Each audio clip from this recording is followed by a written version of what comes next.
வணக்கம். திசைகளின் 5 மணி செய்திகள். திறந்து கிடக்கும் சாக்கடை சிமெண்ட் மூடிகள். மஸ்ஜித் இந்தியாவில் மீண்டும் தலை தூக்குகிறது அச்சம், பீதி. கோலாலம்பூர் மாநகரின் முக்கிய வர்த்தக தளமான ஜலான் மஸ்ஜித் இந்தியாவில் ஆங்காங்கு திறந்து கிடப்பதாக கூறப்படும் ஆள் விழுங்கும் சாக்கடை சிமெண்ட் மூடிகள் தொடர்பான காணொளி சமூக வலைதளங்களில் வைரலானதை தொடர்ந்து அந்த வர்த்தக தளம் குறித்து பொதுமக்கள் மற்றும் வருகையாளர்கள் மத்தியில் மீண்டும் அச்சம் மற்றும் பீதி தலை தூக்கியுள்ளது. ஜலான் மஸ்ஜித் இந்தியாவில் நடைபாதையில் திடீரென்று ஏற்பட்ட ஆள் விழுங்கும் பாதாள சாக்கடை குழிக்குள் ஓர் இந்திய பிரஜையான விஜயலட்சுமி விழுந்து காணாமல் போன சம்பவம் தொடர்பான பயமும் பதற்றமும் மக்களிடையே இன்னும் தணியவில்லை. தீபாவளி திருநாள் நெருங்கிக் கொண்டிருக்கும் வேளையில் ஷாப்பிங் செய்வதற்கு ஜலான் மஸ்ஜித் இந்தியாவிற்கு செல்வது பாதுகாப்பானதா என்று மக்கள் மத்தியில் அச்சமும் பயமும் தொடர்ந்து நிலவி வருகிறது. இந்நிலையில் டிக்டாக்கில் பகிரப்பட்டு வரும் ஜலான் மஸ்ஜித் இந்தியாவில் பாதாள சாக்கடை சிமெண்ட் மூடிகள் ஆங்காங்கு திறந்து கிடக்கும் காட்சியை கொண்ட காணொளி மக்கள் மத்தியில் மேலும் அச்சத்தை உண்டு பண்ணியுள்ளது, பயத்தை ஏற்படுத்தி வருகிறது. 25 வினாடிகள் ஓடவல்ல அந்த காணொளி லட்சுமி கார்த்திக் என்பவரால் கடந்த வியாழக்கிழமை பகிரப்பட்டுள்ளது. மழை லேசாக பெய்து கொண்டிருக்கும் நிலையில் அங்குள்ள அங்காடி கடைகளில் மக்கள் நடமாடிக் கொண்டிருக்கும் பட்சத்தில் அவர்களின் அருகிலேயே திறந்து மூடும் சாக்கடை சிமெண்ட் மூடிகள் ஆங்காங்கு திறந்து கிடக்கும் காட்சியை அந்த காணொளி சித்தரிக்கிறது. அந்த ஆள் விழுங்கும் பாதாள சாக்கடை குழிகள் பயமுறுத்தும் அளவிற்கு காணப்படுகின்றன. எனினும் சீரமைப்பு பணிகளுக்காக இண்டா வாட்டர் கன்சோர்டியம் அந்த பாதாள சாக்கடை சிமெண்ட் மூடிகளை திறந்ததாகவும் அவை மூடப்பட்டு விட்டதாகவும் கோலாலம்பூர் மாநகர மன்றம் விளக்கம் அளித்துள்ளது. ஜலான் மஸ்ஜித் இந்தியா குறித்து மக்களை பீதியில் ஆழ்த்தக்கூடிய காணொளிகளை விருப்பம் போல் சமூக வலைதளங்களில் பதிவேற்றம் செய்ய வேண்டாம் என்று பொதுமக்களை கோலாலம்பூர் மாநகர மன்றம் கேட்டுக் கொண்டுள்ளது. ஆள் விழுங்கும் பாதாள சாக்கடையில் இந்திய பிரஜை விழுந்து காணாமல் போன சம்பவத்தை தங்களுக்கு சாதகமாக பயன்படுத்திக் கொண்டு வருகையாளர்களை பயமுறுத்தும் நோக்கில் காணொளிகள் பதிவேற்றம் செய்யப்படுவது தவிர்க்கப்பட வேண்டும் என்று கோலாலம்பூர் மாநகர மன்றம் பொதுமக்களுக்கு அறிவுறுத்தியுள்ளது. நாட்டை வழிநடத்திய முந்தைய தலைவர்களின் சட்டவிரோத சொத்து குவிப்பு மற்றும் அவர்களின் நிர்வாகத்தில் ஊழல் நிறைந்த போக்கினால் மக்களிடையே வறுமை பிரச்சினை தொடர்ந்து நீடித்து வருவதாக பிரதமர் டத்துஸ்ரீ அன்வார் இப்ராஹிம் குறிப்பிட்டார். தற்போது அரசாங்கம் மாறினாலும் மக்களிடையே நீடித்து வரும் வறுமை பிரச்சினை தீர்ந்தபாடு இல்லை என்று பிரதமர் விளக்கினார்.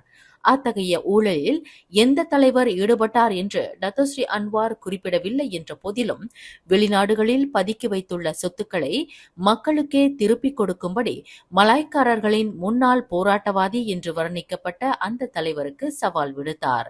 இன்று தஞ்சோங் மலிம் சுல்தான் இட்ரிஸ் கல்வியியல் பல்கலைக்கழகமான உப்சியில் மலேசிய எழுத்தாளரும் மொழியியல்வாதியுமான ஜாபாவின் 100 ஆண்டு ஏழ்மை சிந்தனை குழாம் கருத்தரங்கை தொடக்கி வைத்து உரையாற்றுகையில் டத்துஸ்ரீ அன்வார் மேற்கண்டவாறு கூறினார்.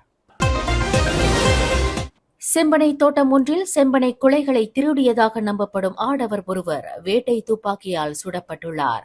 காலில் துப்பாக்கி சூட்டிற்கு ஆளான அந்த நபர் மருத்துவமனையில் சேர்க்கப்பட்டுள்ளார். அவரின் நிலை சீராக இருப்பதாக தெரிவிக்கப்பட்டுள்ளது. இச்சம்பவம் நேற்று வெள்ளிக்கிழமை இரவு 7:20 மணியளவில் பேரா ஸ்லாமா கம்போங் சும்பிட் பராஸ் என்ற இடத்தில் நிகழ்ந்தது. இந்த துப்பாக்கி சூட்டை நடத்திய நபர் யார் என்று தெரியவில்லை. சம்பவத்திற்கு பிறகு தலைமறைவாகிவிட்டார் என்று பேரா மாநில போலீஸ் தலைவர் டத்து அசீசி மட் ஆரிஸ் தெரிவித்தார். ஓரிட மக்கள் சேகரித்து வைத்திருந்த செம்பனை குலைகளை திருடும் முயற்சியில் ஈடுபட்டதாக நம்பப்படும் அந்த ஆடவர் போதைப்பொருள் மயக்கத்தில் இருந்ததாக கூறப்படுகிறது. காலில் துப்பாக்கி குண்டு பாய்ந்த நிலையில் அந்த நபர் மருத்துவமனைக்கு தூக்கி செல்லப்பட்ட போது அவர் போதைப்பொருள் உட்கொண்டுள்ளார் என்பது தெரிய வந்துள்ளது என்று டத்து அசீசி மட் ஆரிஸ் விளக்கினார். இதுகுறித்து போலீசார் தீவிர விசாரணை நடத்தி வருவதாக அவர் மேலும் கூறினார். பினாங்கு ஜார்ஜ் டவுன் பயத்தரோபோங்கில் ஒரு வீட்டில் பூனையின் உடல் குளிர்சாதன பெட்டியில் வைத்திருக்கும் காட்சியை சித்தரிக்கும் காணொளி ஒன்று சமூக வலைதளங்களில் தற்போது வைரலாகி வருகிறது. எனினும் அந்த காணொளி பழையது என்று பினாங்கு மாநில கால்நடை சேவை இலாகா விளக்கம் அளித்துள்ளது. இந்த சம்பவம் தொடர்பாக கடந்த 2022ஆம் ஆண்டு ஜூலை 12ஆம் தேதி மற்றும் கடந்த ஆகஸ்ட் 9ஆம் தேதி கால்நடை இலாகா புகார் பெற்றிருந்ததாக அதன் இயக்குநர் டாக்டர் சைரா பானு மொஹமட் ரிஜாப் தெரிவித்தார். அந்த புகாரின் அடிப்படையில் தாங்கள் புலன் விசாரணை செய்ததில் அந்த பூனை இயற்கை மரணம் அடைந்துள்ளது. குற்றத்தன்மை எதுவும் இல்லை என்பது அப்போதைய விசாரணையில் தெரிய வந்துள்ளதாக டாக்டர் சைரா பானு விளக்கினார். வெள்ளிக்கிழமை முதல் காணவில்லை என்று கூறப்படும் 65 வயது முதியவர் ஒருவர் யானைகளால் தாக்கப்பட்டு கடுமையான காயங்களுடன் இறந்து கிடந்தது கண்டுபிடிக்கப்பட்டுள்ளது. இச்சம்பவம் உலுத்ரங்கானுவில் நிகழ்ந்ததாக தீயணைப்பு மீட்புப் படையினர் தெரிவித்தனர். காலை 8:30 மணியளவில் கொள்ளைக்கு செல்வதாக கூறிச் சென்ற அந்த முதியவர் பின்னர் வீடு திரும்பாததால் அவர் காணாதது குறித்து குடும்ப உறுப்பினர்கள் அச்சமடைந்தனர். அந்த முதியவரை தேடும் பணியை கிராமத்து மக்கள் தொடங்கிய போது இரத்த காயங்களுடன் அந்த முதியவரின் சடலம் இன்று காலையில் கண்டுபிடிக்கப்பட்டதைத் தொடர்ந்து சடலம் மீட்கப்பட்டு போலீசாரிடம் ஒப்படைக்கப்பட்டதாக அதன் பேச்சாளர் ஒருவர் தெரிவித்தார். மேலும் செய்திகளை தெரிந்து கொள்ள கீழே இருக்கும் பெல் பட்டனை அழுத்துங்கள். உங்கள் மகிழ்ச்சியை வெளிப்படுத்த லைக் மற்றும் ஷேர் செய்யுங்கள்.